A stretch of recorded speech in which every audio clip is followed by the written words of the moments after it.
Hi friends, welcome to Annams recipes. இன்னைக்கு இந்த வீடியோல நம்ம டிப்ஸ் தான் பார்க்க போறோம். வாங்க பார்க்கலாம். பட்டாணி எப்படி ஸ்டோர் பண்ணி வெச்சுக்கலாம் அப்படிங்கிறது தான் பார்க்க போறோம். பட்டாணி இப்பதான் சீசன் நிறைய கிடைக்குது. இன்னும் கொஞ்ச நாள்ல முடிஞ்சிரும். அப்ப நீங்க நிறைய பட்டாணி வாங்கி இந்த மாதிரி உரிச்சு வெச்சுக்கணும். உரிச்சு வெச்சிட்டு நம்ம சும்மா ஃப்ரிட்ஜ்ல வச்சு அப்பா சமைப்போம் இல்லையா? அப்ப இந்த மாதிரி துணி போட்டு மூடி வெச்சுக்கங்க. பாருங்க முளைக்காம இருக்கு. நம்ம துணி போடாம வச்சிட்டோம்னா கொஞ்ச நாள்லயே அதுல கொஞ்சம் முளை வந்துரும். அந்த தண்ணி விழுந்து விழுந்து முளை வந்துரும். அதனால நீங்க ஒரு வாரம் வரைக்கும் இந்த மாதிரி துணி போட்டு மூடிட்டீங்கன்னா அது முளைக்காம நம்ம எப்படி உரிச்சு வச்சோமோ அதே மாதிரி இருக்கும். பாருங்க சூப்பரா இருக்கு பாருங்க. இந்த மாதிரி இருக்கும்.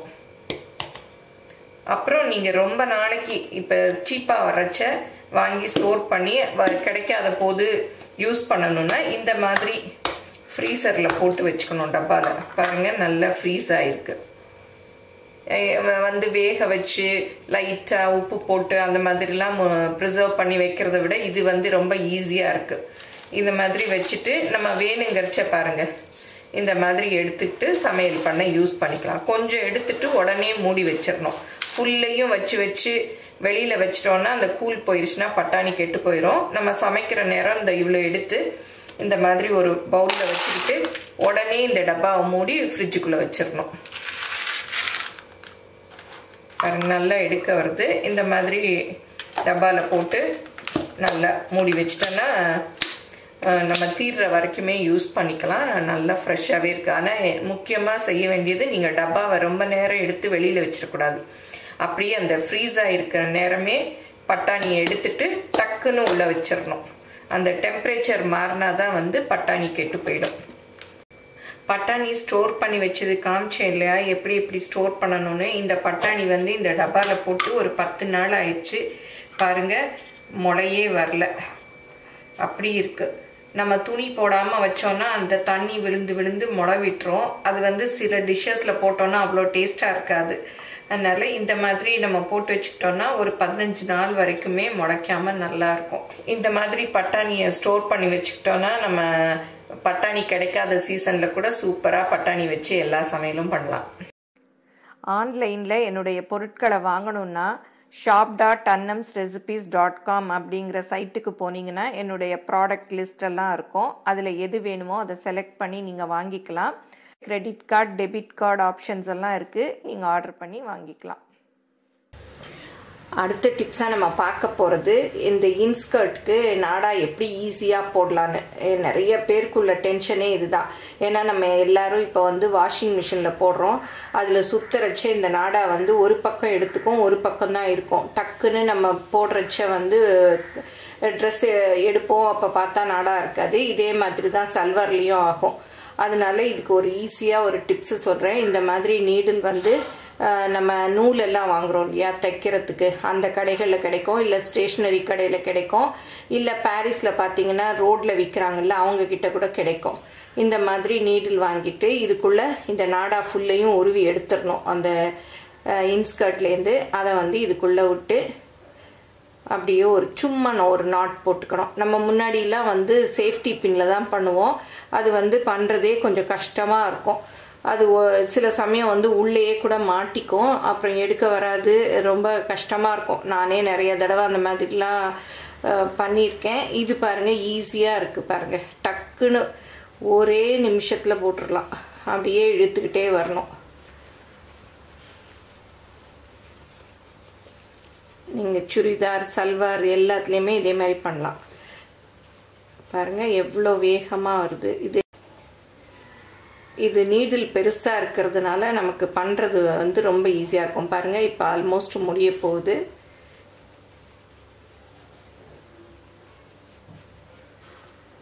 பாருங்க வந்துருச்சு. அவ்வளவுதான், முடிஞ்சது. அப்படியே நான் சும்மா ஒரு நாட்டு கூட இதுவா போடல, சும்மா சின்ன நாட் தான் போட்டேன். சிம்பிள் நாட்டு அப்படியே வந்துருச்சு. அப்புறம் இந்த பக்கம் பிடிச்சிட்டு இதை அழகா இழுத்து விட்டுறணும். பாருங்க ஒரே நிமிஷத்துல இந்த நாடா போட்டாச்சு. அடுத்த டிப்ஸா நம்ம பார்க்க போறது இந்த நீடில வச்சு நம்ம தையல் எல்லாம் எப்படி பிரிக்கலாம் அப்படின்னு பார்ப்போம். நமக்கு அடுத்த டென்ஷன் வந்து நம்ம ஏதாவது ஒரு ஃபங்க்ஷனுக்கு ப்ளவுஸ் போட போவோம். அப்போ பார்த்தா அது வந்து டைட்டாக இருக்கும், கை வந்து போடவே வராது. அப்போல்லாம் நம்ம என்ன பண்ணுவோம்னா நம்ம சேஃப்டி பின் இருக்கு இல்லையா, அதை தான் வச்சு நம்ம வந்து எடுப்போம். அது ரொம்ப கஷ்டமாக இருக்கும். இந்த நீடிலும் வந்து இதே மாதிரி துணி தைக்கிறவங்க நூலெல்லாம் விற்கிறாங்க இல்லையா, அந்த கடையில் கிடைக்கும். இந்த மாதிரி ஷார்ப்பாக இருக்கும்.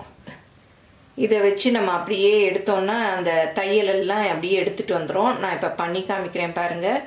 இதை இப்படி இருக்குது பாருங்கள். இதை வந்து ஒரு ஸ்டிச்சுக்குள்ளே விட்டு அப்படியே எடுத்தால் அப்படியே கட் ஆகிடும் பாருங்கள். அப்படியே கட் ஆகிடுச்சு. இதே மாதிரி எடுத்தோன்னா அப்படியே நல்லா பார்த்து அந்த தையலை பார்த்து பாருங்கள், நல்லா வந்துருச்சு.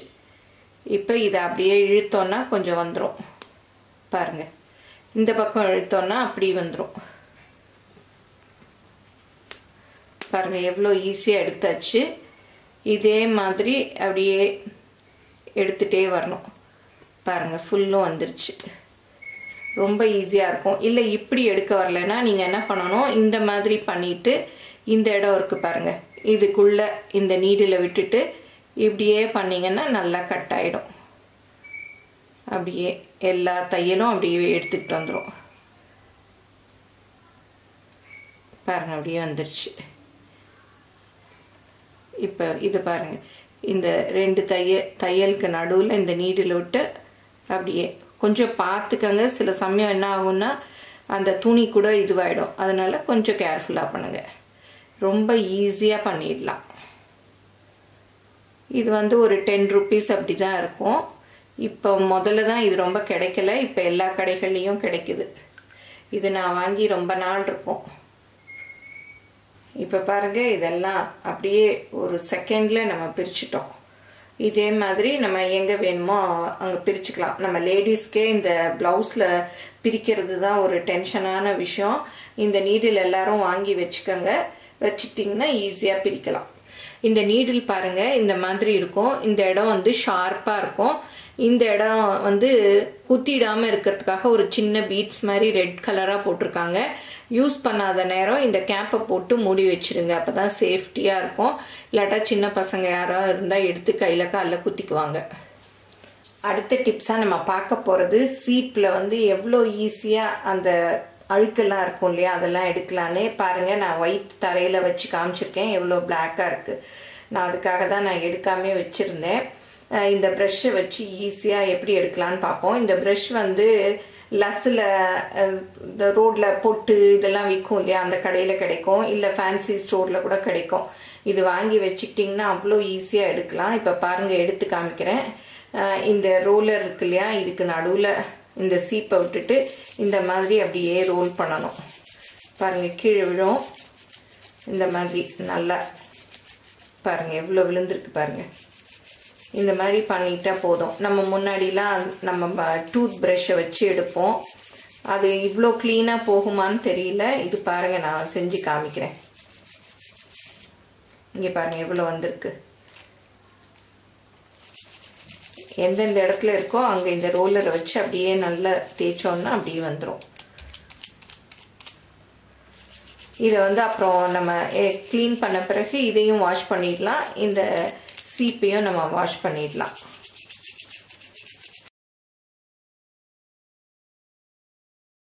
கொஞ்சம் லைட்டில் ஷேடோ விழுற மாதிரி இருக்குது. உங்களுக்கு நல்லா தெரியுதான்னு தெரியல. பாருங்கள் எவ்வளோ அழுக்கு வந்திருக்கு பாருங்கள். சீப் எவ்வளோ நீட்டாக க்ளீன் ஆயிடுச்சு. இங்கே கொஞ்சம் மாத்திரம் இருக்குது.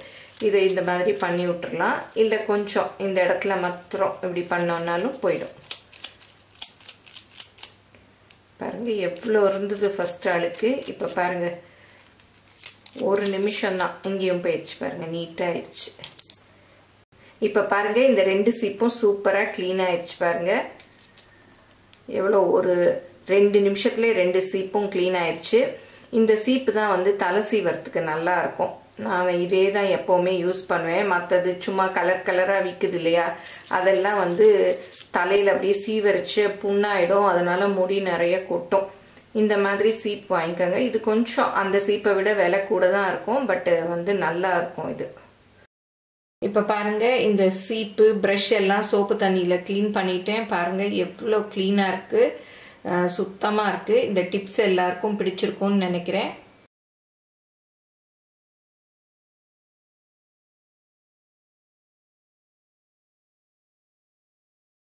இந்த டிப்ஸ் எல்லாம் உங்களுக்கு யூஸ்ஃபுல்லா இருக்கும்னு நினைக்கிறேன். யூஸ்ஃபுல்லா இருந்தா உங்க ஃப்ரெண்ட்ஸ்க்கு ஷேர் பண்ணுங்க, நிச்சயமா கமெண்ட் பண்ணுங்க, எங்க சேனலை மறக்காம சப்ஸ்கிரைப் பண்ணுங்க. தேங்க்யூ.